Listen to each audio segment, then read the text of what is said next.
The Ohio State Buckeyes escape the Nebraska Cornhuskers at home by a score of 21-17. And this game reminded me a lot of the Ole Miss Kentucky game from a few weeks ago, where the heavy road underdog went into the big bad home favorite who was rated top 5 in power ratings and played them competitively. Except Kentucky beat Ole Miss, whereas Nebraska lost to Ohio State.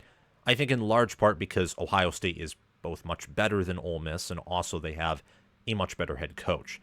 But the game went a similar path in the sense that Ohio State was limited in terms of game control. Their time of possession was shortened. Their plays were shortened. There were several 3-and-outs. And I told you that I thought Ohio State would come out of the bye week a little uninterested, perhaps looking ahead to Penn State, or just coming out of the bye week and operating at a slower pace because Day has typically come out of bye weeks with his team looking a little sluggish. So when the score was 14-6 at half, I thought, Nebraska's putting up a good fight. They are in this game. They are performing at a higher level than I expected them to. However, at the same time, I thought that in all likelihood, Ohio State is probably going to turn it up a notch in the second half. Treat it like they did against Iowa, do quick business, perform at a high level, run the ball more efficiently, drive up and down the field, score a few touchdowns, limit Nebraska, and get the heck out of there so that they can focus on their huge big noon kickoff game where College Game Day will also be hosting against Penn State in a top 5 matchup. But alas, that's not what happened. Not what happened one bit. Ohio State was shut out in the third quarter. At one point, they trailed 17-14. Nebraska ran the ball on them. Nebraska actually game-controlled Ohio State. It was Ohio State's superior athletic talent, specifically in the speed and acceleration departments, that really put this game away for them. This is a game that actually exemplifies the importance of recruiting. Recruiting really raises your floor.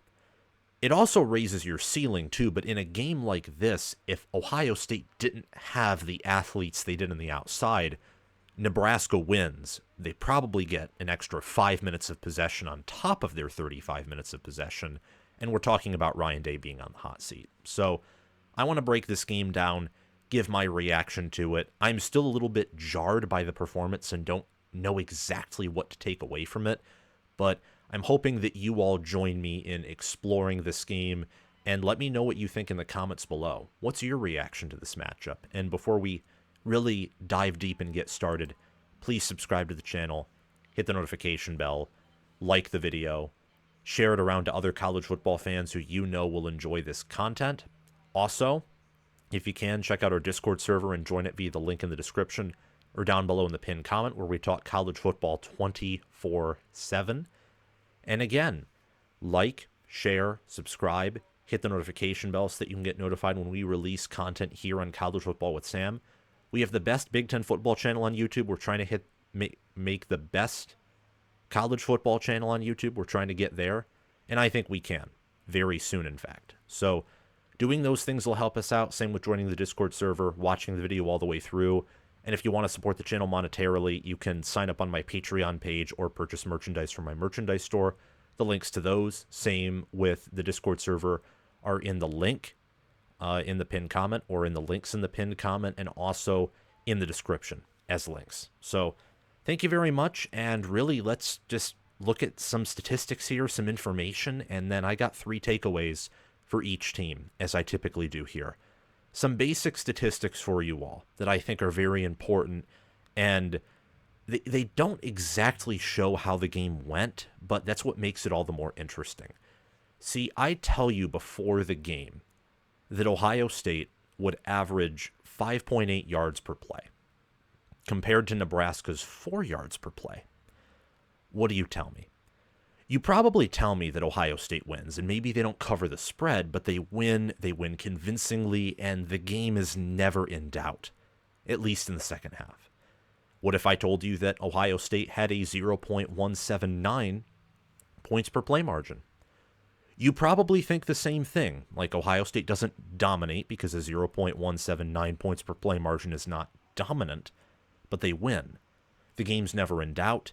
Maybe they're just kind of sleepwalking through the game like they have, before Michigan, for example, in 2022 against Maryland on the road. They didn't exactly sleepwalk against Minnesota last year before Michigan. They killed them. And they didn't sleepwalk against Michigan in 2021 either. But like that type of game, which has also happened against Maryland in 2018 or Maryland last year, like a game that Ohio State won in the end, but they didn't put on their A-plus performance. That's probably what you would have told me if I read you those statistics. But what if we go deeper? And I tell you that Nebraska ran for 121 yards. They averaged 3.7 yards per carry, and they had a rushing touchdown. And I also told you that Ohio State ran for 64 yards. They averaged 2.1 yards per carry. They had no rushing touchdowns. Their longest run was 15, and they had 31 carries. Yikes. Now you're thinking that there's something off with this game. And then when I tell you that Ohio State's averaging 13.8 passing yards per attempt, well, that makes the game even a bit weirder. Ohio State actually averaged, I believe, well over 0.3 points per play. They were scoring a hefty amount of points per play. Nebraska just limited the amount of points that Ohio State could score because they limited the amount of plays that Ohio State had. They forced several 3-and-outs. Ohio State put together some drives that were good, that were finished off with explosive plays, but they could never get anything consistent going. And you see that here in that both teams were equal in the turnover battle. Both teams were not heavily penalized, but they didn't play clean games either. Nebraska 7 penalties for 62 yards, once again losing the penalty battle, once again not being very disciplined. Ohio State, 3 penalties for 36 yards. There were some pass interferences and a targeting call as well. The defense, well, I think it did better at some things. It actually was worse in some aspects. And you look at combined 3rd and 4th down conversions, Nebraska had 5 out of 17 attempts. Out of 17 3rd and 4th down attempts, they converted 5 of them. Ohio State only converted 2 out of 12, and they were 1 of 10 on 3rd down.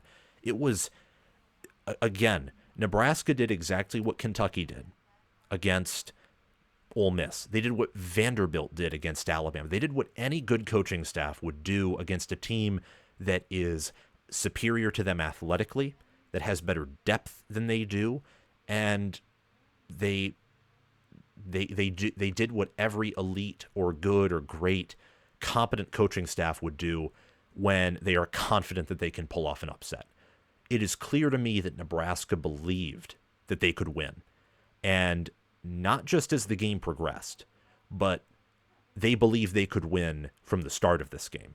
And there may be some truth to the fact that they were overlooking Indiana a little bit to try and knock off Ohio State. I don't know if that's the case. That's heavy speculation on my part. That's subjective, not objective. But the game plan here by Nebraska was brilliant.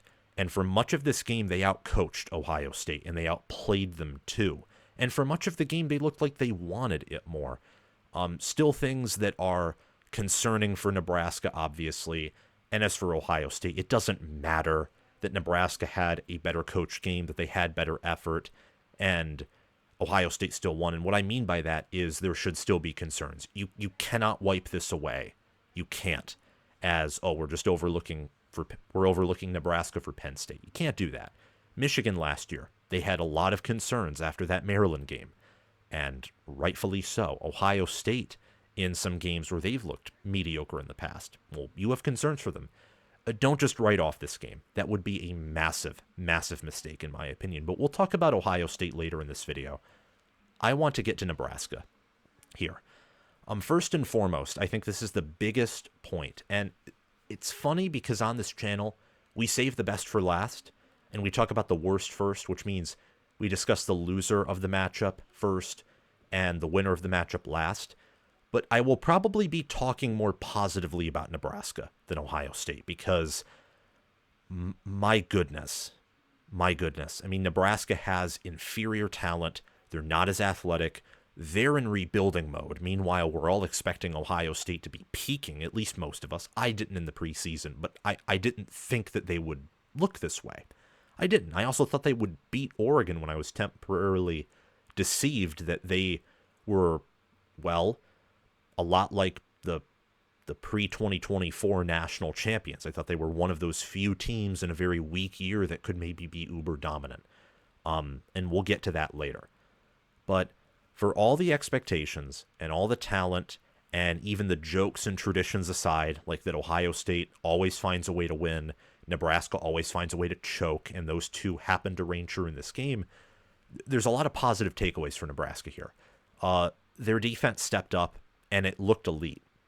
The performance that they put on to be in the horseshoe, in that environment, to face the athletes they did, to make mistakes, like getting destroyed by Carnell Tate and Jeremiah Smith. But just those two times.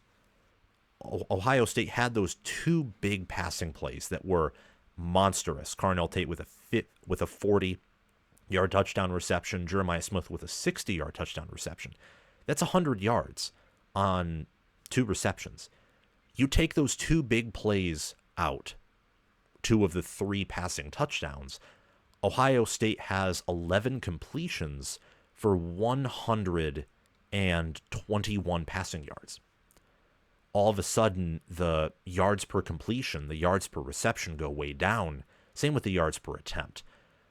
Something that Corn Crazed and I talked about in his live stream, previewing the Nebraska versus Ohio State game, talking about Nebraska's future, is that Nebraska would need to limit big plays, and they would also need to shut down an Ohio State rushing offense that, look, is very vulnerable. I knew that immediately after the Oregon game. Like, oh my goodness, outside of explosive runs, this rushing offense is not good. It will feast on the weak. It's a lot like a Don Brown defense.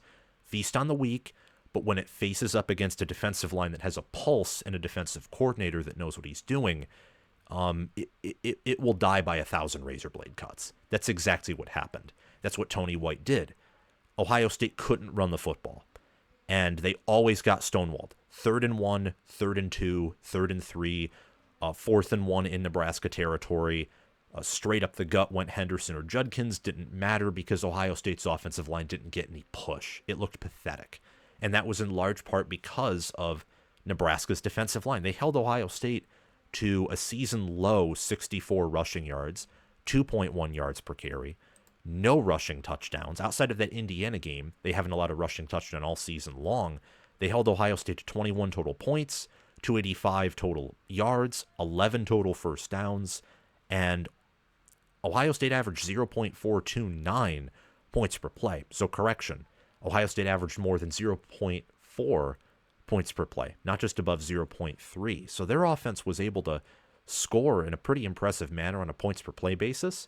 But Nebraska, in a large part because of their defense, but also their rushing offense, and we'll get to that in a few seconds here, they were able to limit and really constrict Ohio State's offense. And it was either boom or bust for the Buckeyes outside of that one final touchdown drive, where even then, Carnell Tate did have a pretty long reception down the sidelines where he didn't score, but he picked up, it was a big passing play. I think it was around 30 yards, definitely more than 20 yards. But they stepped up, they had an elite game, and I think that Tony White regained and should regain the faith of many college football fans, particularly Nebraska fans. That was an awesome effort, especially up front by Ty Robinson, Nash Hutmacher, Jamari Butler, John Bullock. That front was wrecking havoc on Ohio State's offensive front the entire game. The rushing offense couldn't get anything going. Will Howard was consistently under duress. And to switch over to Nebraska's offensive front, their blocking clutched up. I mean, they scored 17 total points against a defense that was viewed by many, including myself, as elite entering this season, that had issues against Oregon, but Nebraska's offense is nowhere near Oregon's. Yet they were able to score 17 points. They were able to, in part because of good field position, a turnover, but also because of some sustainable drives, get in Ohio State territory. They had 121 rushing yards. They averaged 3.7 yards per carry. They had a rushing touchdown. They allowed 3 sacks and 13 TFLs, but that was because they faced constant blitzing. Ohio State was constantly sending pressure, stacking the box, daring Raiola to throw, and occasionally he made some good throws, but more importantly than that, he received good blocking. In my personal opinion, yes, Ohio State got 3 sacks. They did get some pressure, But more often than not, Raiola had time in the pocket. And there were some opportunities for him to throw the football away or hit downfield targets. And instead, because he's a younger player, he just took the sack instead. And yes, Ohio State got 13 TFLs, but there were other plays where Nebraska, they had everything lined up. They made their assignments. They were blocking downfield, getting to the second level, and they would have multiple carries of 10 or more yards on the ground. So that's a compliment to Nebraska, and that's also something to pay attention to if you're a Buckeye, that your defense may actually be better off just sending 4 men forward. You may get less pressure. However, what Nebraska was able to do, because in part Jim Knowles was being more aggressive, is Jim Knowles' aggression allowed Nebraska to have a better control of the game. And it made it harder for Ohio State to manage the tempo and to do what they wanted to do in light of their limitations in running the football, which is a big part of what they want their identity to be. So this Cornhusker offense controlled the game. They made sure their defense was rested and had every opportunity to mess up in one area. But because they're rested and because the offense is moving the ball, they can be aggressive. They don't have to play scared. And John Hull, talk about someone who, if Nebraska won this game, would have been my MVP. 3 of 3 on field goals with a long of 54. Good for him. His confidence should be going through the roof. And Nebraska's special teams unit, well, I still think they're not exactly desirable. Brian Buschini did have a bad punt, didn't even average over 42, 43, which I think is pretty standard for a punter, yards per punt. I still think Ed Foley is one of the worst special teams coordinators in the country, but you do have a kicker that's good. And if you get him a good special teams coach with the leg and accuracy that he showcased against Ohio State, Nebraska can have like a Jake Moody, Jonathan Kim, Drew Stevens, talk about really any Iowa kicker in recent memory type of weapon at that position. And that's very, very critical, particularly in close games, and particularly when you're facing an awesome defense. I mean, think about it. 4th and goal from the 1. If Nebraska takes the 3, 21-20.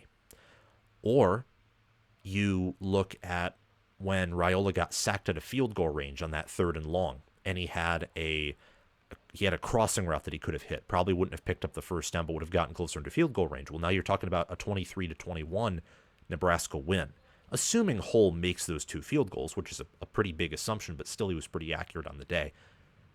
Nebraska, with a good kicker, is in a much better position, probably beats Illinois, is in a better position against Rutgers, for example, and they're in a better position against Indiana on a different day where maybe everything doesn't go wrong. So their blocking clutched up. It helped with field goals where they struggled in that area. It helped with the rushing game where Nebraska was able to get some big runs because of their blocking downfield. Raiola was given time, a lot of time in the pocket, despite Ohio State constantly sending more than 4 people forward. It was a good effort. And you got to praise Donovan Raiola. You got to praise the tight ends coach. The wide receivers were blocking well. It was a really good effort on the blocking front by the whole offensive staff. I know that some play calling by Marcus Satterfield was questionable. It was. I don't know if he's the right OC for Nebraska, but I'm not going to comment on any more of that in this matchup because Nebraska put on a good effort relative to the team they were facing. I mean, this was Nebraska's best performance against an elite team, against a team that is a national title contender since 2021 Ohio State. Or if you think that Michigan was better than Ohio State in 2021, which I think is pretty close to being the case. At least they matched up way better with the Buckeyes and were a better team in relationship to winning the Big Ten than since 2021 Michigan. That's how good this effort was. And I think that against UCLA, against USC, Wisconsin, and Iowa, if Nebraska puts forth the same effort, they could go 3-1 or 4-0 the rest of the way. I'm not saying that happens. I don't think that happens because this team's been inconsistent, but we know what their ceiling is, and reaching a bowl game is very possible. It looks more possible after their second loss in a row over the past 2 games than it did with their first loss to Indiana. A lot of good things that Nebraska did today. And speaking of which, my faith in Rule, I think, is partially restored. Nebraska, again, they led the TOP battle. They had 19 more plays than the Buckeyes. They had 57 more rushing yards.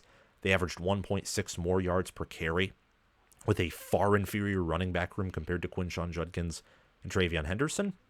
That was because they had superior blocking.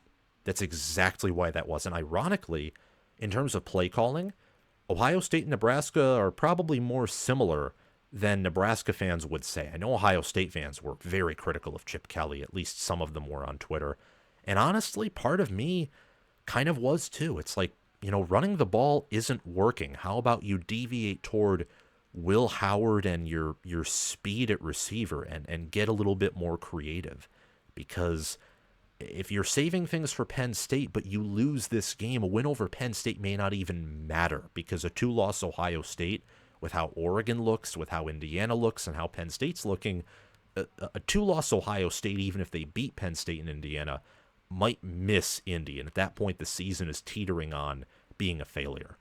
And they did all of this, the Cornhuskers did, against a top 5 Ohio State team. An Ohio State team who was ranked number 4th, was number 1 unanimously in power ratings as of yesterday. Today, many power rating systems still have them at 1. Some have bumped them down to number 2. In my mind, they may be a bit worse than that, but statistically in points per play margin, points per play, and average scoring differential, they lead the Power 4. So they're an elite team relative to this season. They just are. And Rule coached a good game. His team put forth a good effort. That is to be commended. Let's talk about Ohio State here and then get on out of here. I think for the Buckeyes, it's time to make a sharp turn.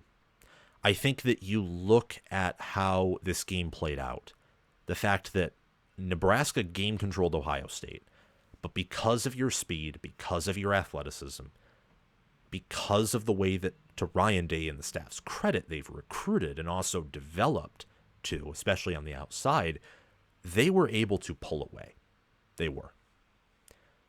So how about Ohio State leans into that? They lean into their athleticism.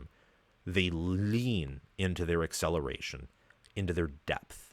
How about they do that instead of trying to be 2021 Michigan, when it's very evident they don't have anything close to 2021 Michigan's offensive line.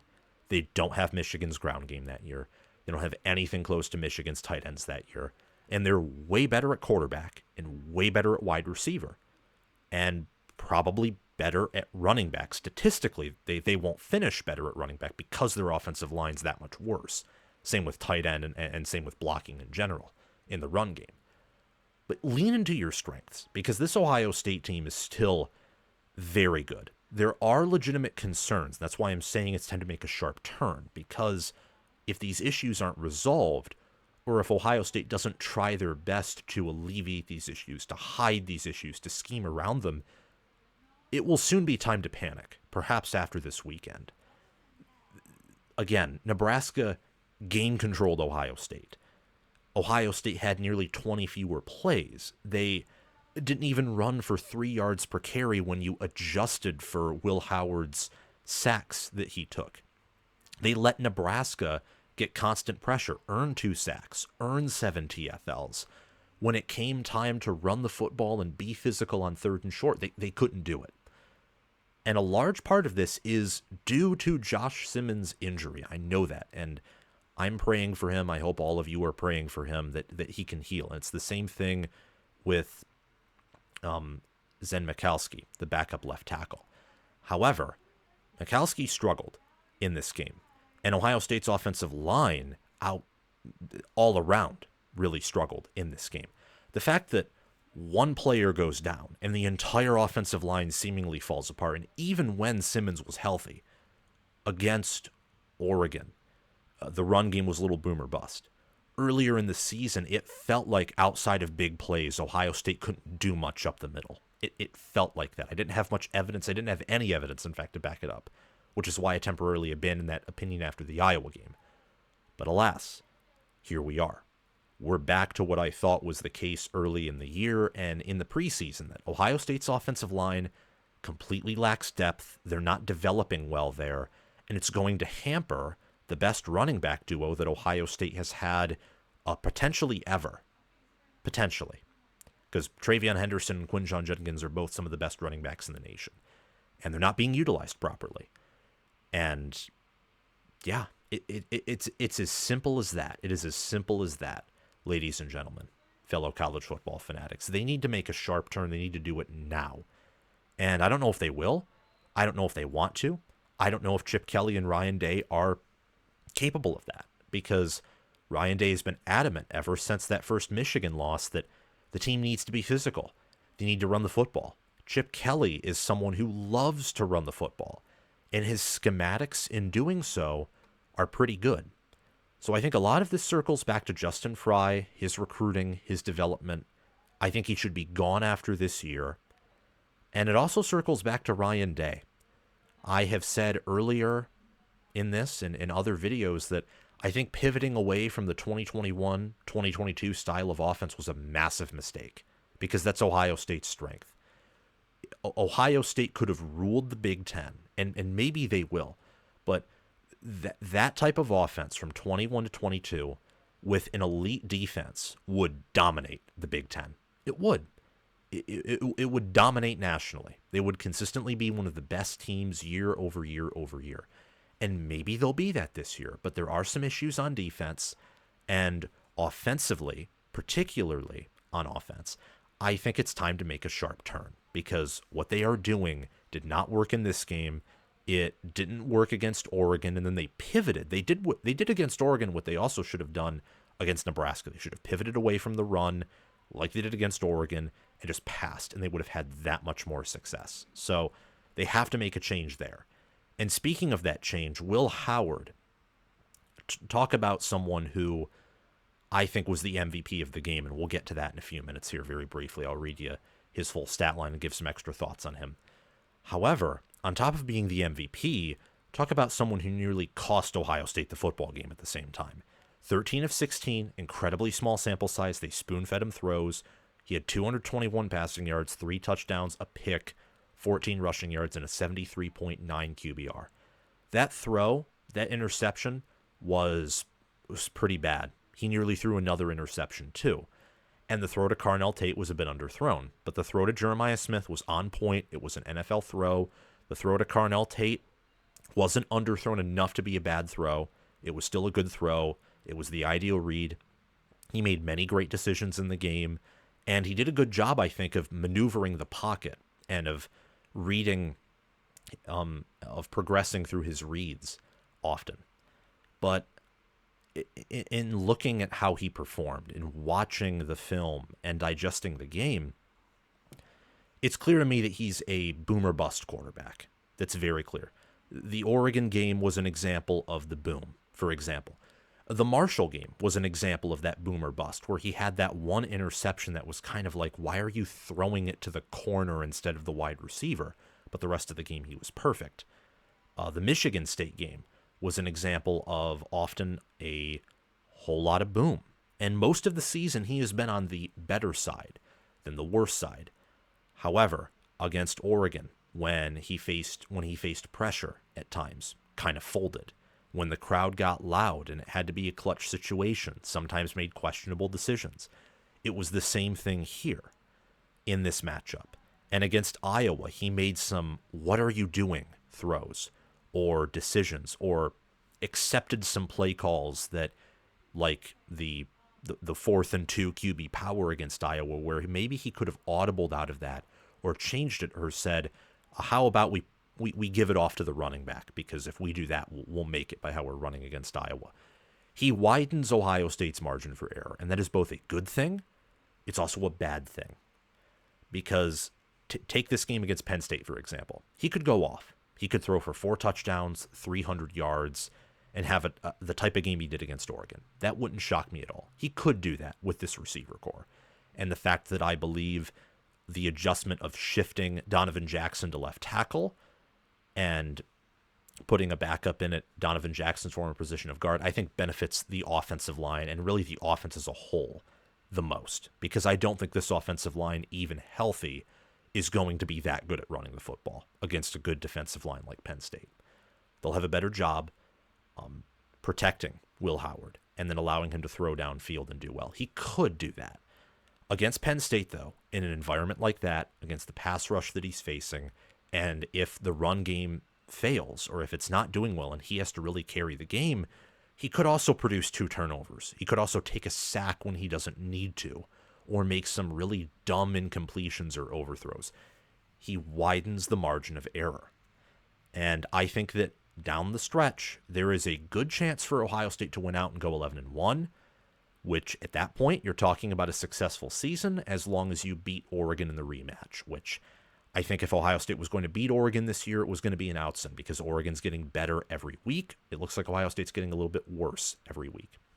There's also a good chance that Ohio State goes 9-3 and loses to Penn State and loses to Indiana.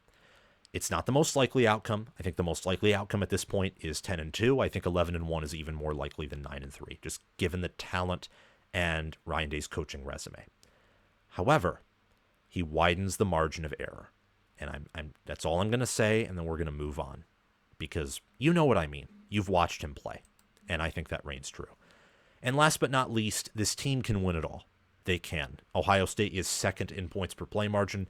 They're first in average margin of victory. They lead the Power 4 as they do in points per play margin and average margin of victory. They lead the Power 4 in points per play scored. They lead the Power 4 through October in many of the important statistics, and they're second in power ratings and FPI.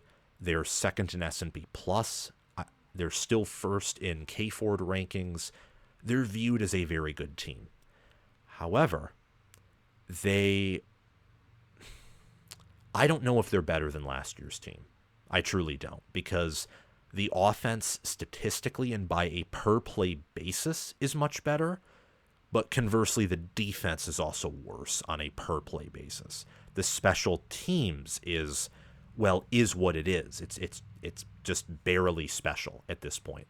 And the rushing offense, TreVeyon Henderson against Nebraska and against Oregon behind the offensive line that he's playing with this year, he didn't look that much different than TreVeyon Henderson against Michigan or against Notre Dame behind last year's offensive line.